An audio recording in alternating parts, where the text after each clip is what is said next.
workout video from Jazz 1 on Thursday, February 18th.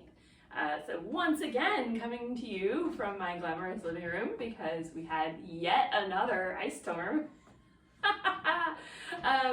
So what we worked on tonight, a student had sent in a video of a London dancer doing some really cool stuff with a lot of twisting movements. And so we did, our theme for class was twisting. And so we started off our choreography with a fall off the log variation where we went 8, 1, 2, 3, 4, 5, 6, 7. So twisting on the 5, 6, 7 so that we could then kick again with our same starting foot. So we did that twice through of kick on 8, kick on 4, twist, twist, twist, 8, 4, twist, twist, twist. Then we did this little like toe, toe, toe heel cross combination. And so that looked like 1, 2, 3, 4, 5, 6, 7, 8. And we repeated it, but starting on the left. 1, 2, 3, 4, 5, 6, 7. We hold count 8. I tend to clap just because I like to give myself something to do if I have to be still. Then we did some twisting kicks. We went 1, 3, 5, 7, and 8. Little ball change, right, left, and 8. And then we did some flutter kicks into kind of a Tabby the Cat sort of turnaround sort of feeling.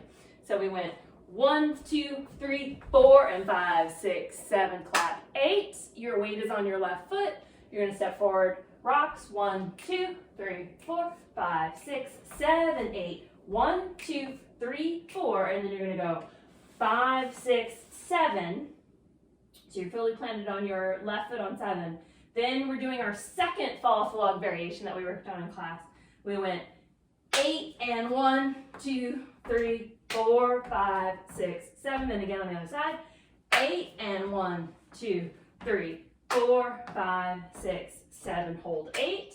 Then we did our kicks again. 1, 2, 3, 4, 5, 6, 7, and 8. And then I gave you the option to turn counterclockwise instead of clockwise in your Tabby the Cat, which necessitated just a little footwork change. So we go 1, 2, 3, 4. We go and 5, 6, 7, 8. And that's the way I'm used to doing it, just because in the Dean Collins Shim Sham we do like a little like kick, kick, ba-doom, ba, right? And so that one feels really natural to me. But we talked about how sometimes based on how our body mechanics work, turning in one direction might feel more natural than turning in the other direction. And that's, you know, nothing wrong with you. It just means you need to practice the other one more. So clearly I need to practice the clockwise one more.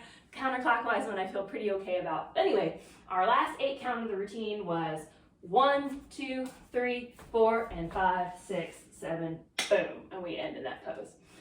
So we danced to Wynonie Harris, Shake That Thing.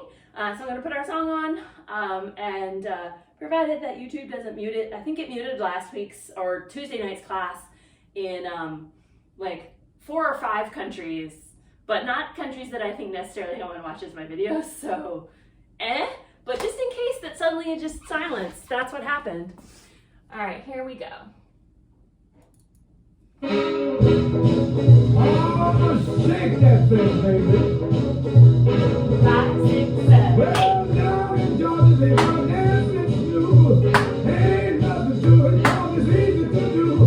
Oh, shake that thing. Oh, shake that thing. I'm getting sick and tired. Tell you how to shake that thing. Well, the old folks are doing it, the young folks do. Old folks teach the young ones just what to do. Shake that thing. Yeah, shake that thing. Well, I'm getting sick and tired. Tell you how to shake that thing. Well, Grandfather Johnson, Bad Sister Kate, shook her like a... Alright, and that was our routine from Jazz 1. So again, thanks to everyone who was in the class, and for those of you who learned from our full-length class recordings, you know, thanks to you also.